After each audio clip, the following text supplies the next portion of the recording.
Japan has made schoolgirls popular around the world through manga and anime. But did you know that in real life things are very different for the girls in Japanese schools?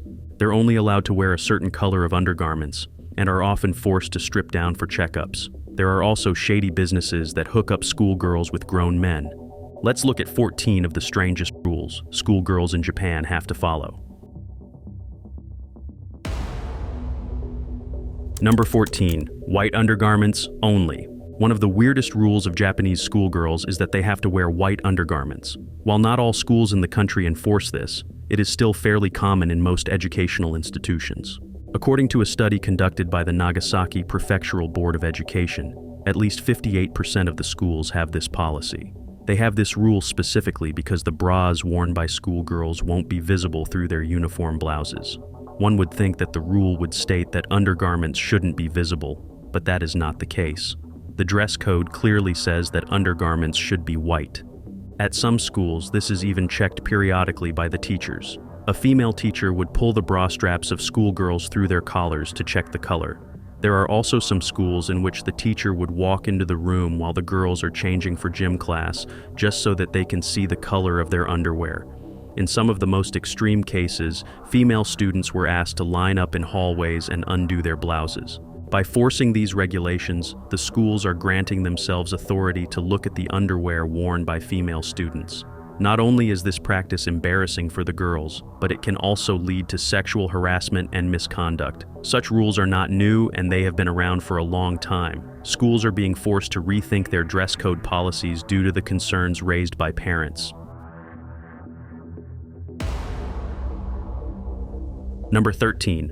No makeup or accessories. Girls in Japanese schools are not allowed to wear any makeup at all in class.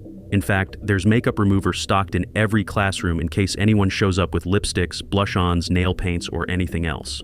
But if the girls are concerned about having dry skin or lips, then they are allowed to moisturize as long as there's no color in the moisturizer. Even jewelry is checked by the teachers to make sure that the female students aren't wearing anything too showy. Simple earrings and necklaces may be allowed in some schools, but others prohibit them entirely. Mufflers are also forbidden in the school. If a school has a weak throat, then they are allowed to wrap a towel around their neck. These rules are in place so that the student focuses on their education rather than their looks. While it makes sense somewhat, these policies might sound very strange to students in Western countries. Still, the schoolgirls in Japan get away with applying very subtle makeup. But if they are caught, it results in them having to remove their makeup in front of their class. It might also result in stricter punishments in some schools. Did your school allow students to wear makeup? Let us know in the comments. Number 12. Plucking eyebrows is a crime. Not allowing makeup in school is one thing, but punishing students to take care of their appearance is an entirely other matter.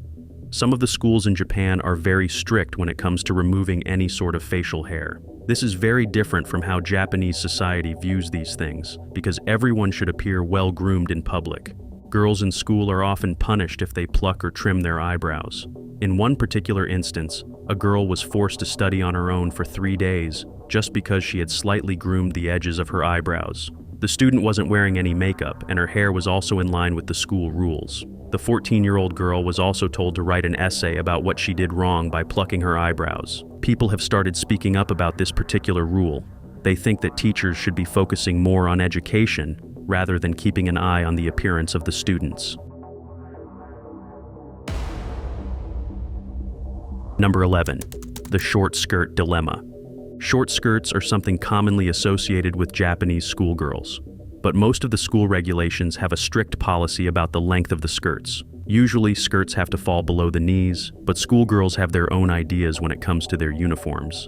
Since the schools don't allow female students to wear makeup or accessories, they found another way to express themselves in school. Most girls would either fold their skirts up along the waistband or simply cut them shorter. They do this to show that they are growing up and to attract the boys in their school.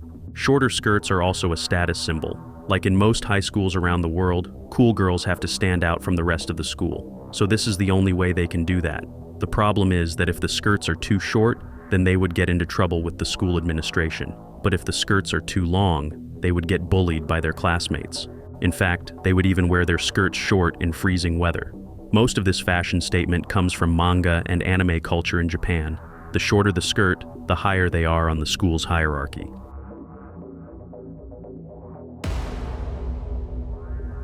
Number 10.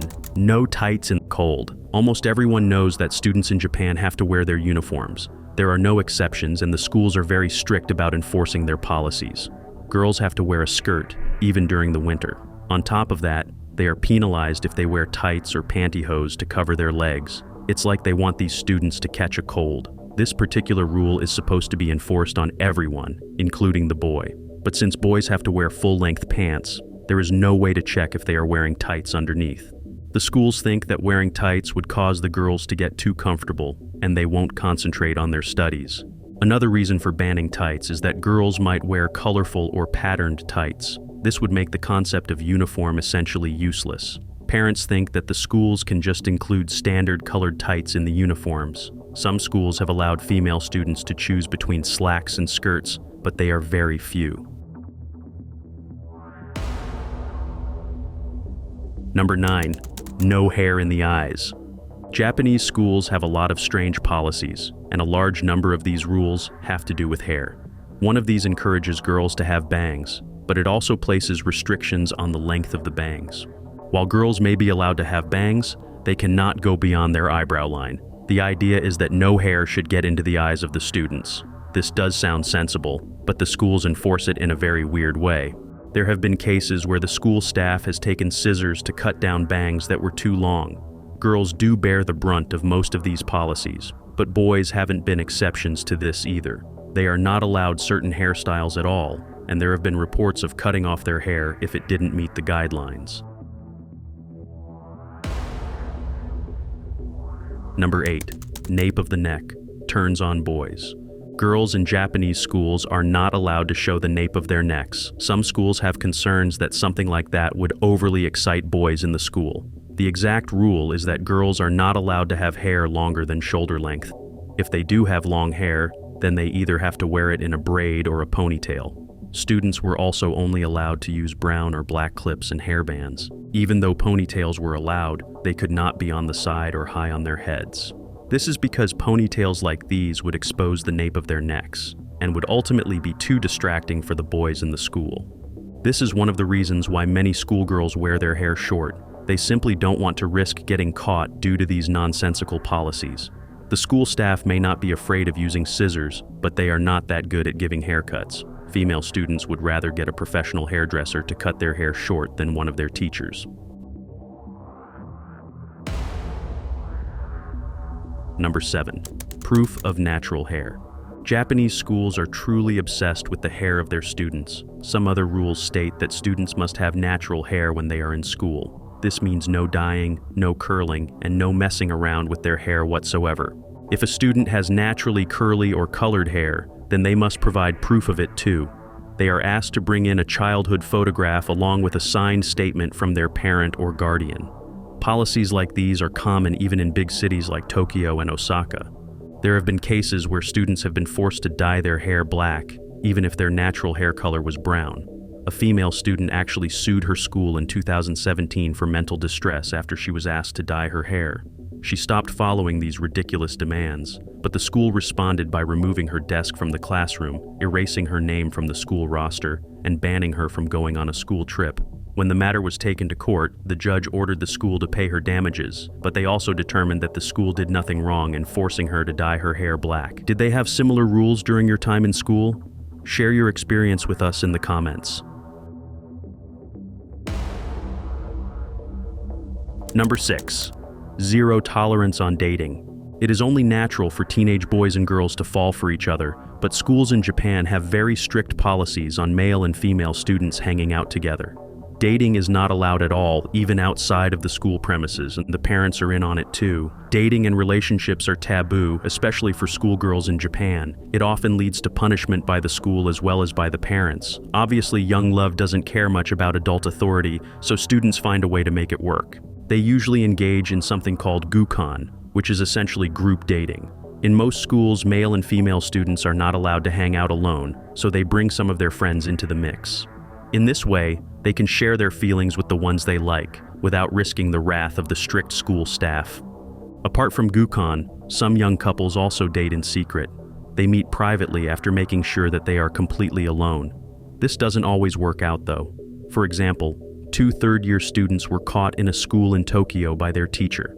Their crime was reported to the principal, who asked both of the students to voluntarily withdraw from the school. The alternative would have been direct expulsion. The girl dropped out of the school, but a few years later, she filed a lawsuit against the place. She claimed that the school forced them to withdraw without providing them with any educational guidance. The court ordered the school to grant her compensation, but it also held that the school did nothing wrong by prohibiting male-female relationships. Number 5. Forced to clean the school. Having students clean the school might seem like a great idea. In fact, many people around the world believe that activities like these teach them to be responsible citizens.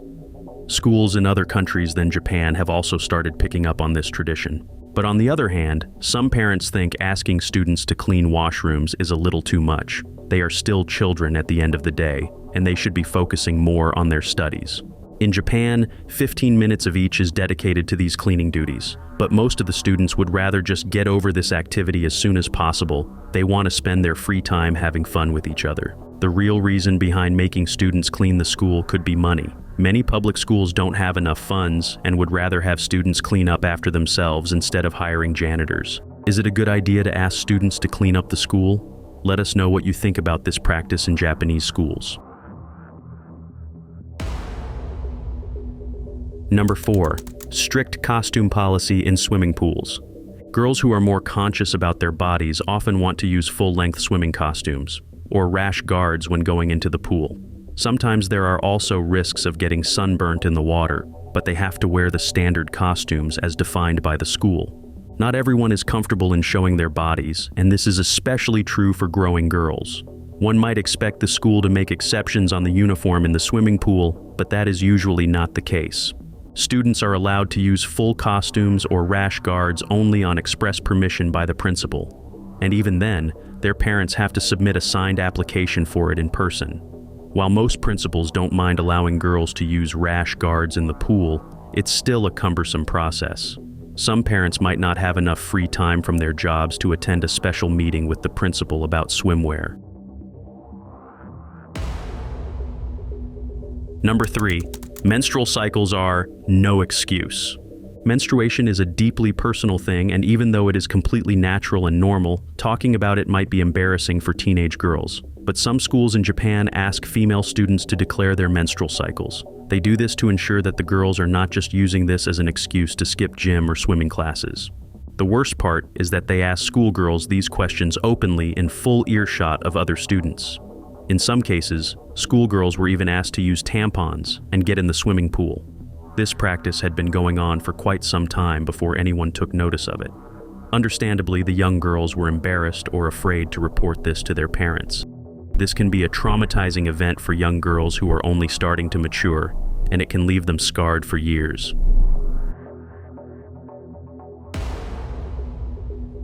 Number 2. Curfew for female students. In some parts of Japan, school students are not allowed to walk around after 10 p.m. In fact, it is outright unlawful for them to do so, and the local governments take this rule very seriously. They even collaborate with movie theaters, arcade places, restaurants, and other such places for hangouts. These places would not permit school students to enter after 10 p.m. At times, they would even ask for IDs if they suspect someone is underage. This rule is enforced to protect vulnerable girls from engaging in the shady high school dating business in Japan. There is a whole industry of joshikoshi or JK, where middle-aged men seek out high school girls. They pay money to watch them through a one-way mirror. Sometimes they take them out for a walk or even pay them for sex. Most of the high school girls who fall into this business come from poor backgrounds. They are often at risk and vulnerable, so the government is trying to implement a curfew to limit these activities and protect them. Number 1. Forced to strip for medical checkups. Almost every school has days dedicated to medical checkups for students. A professional doctor coming to conduct a free health checkup sounds good, right? But in Japan, it happens with a twist. Students are forced to strip down to the waist during medical examinations. This mostly happens for students in elementary or junior high schools. Sometimes they are even lined up in a hall for the health checkup.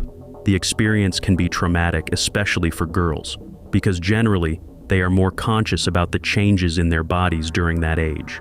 When they report their concerns to other teachers or school nurses, the girls are told that the doctor has no bad intentions and that they are wrong for being suspicious. There were even cases when a doctor examining schoolgirls had a concealed camera and was filming these students as he was conducting the medical examination.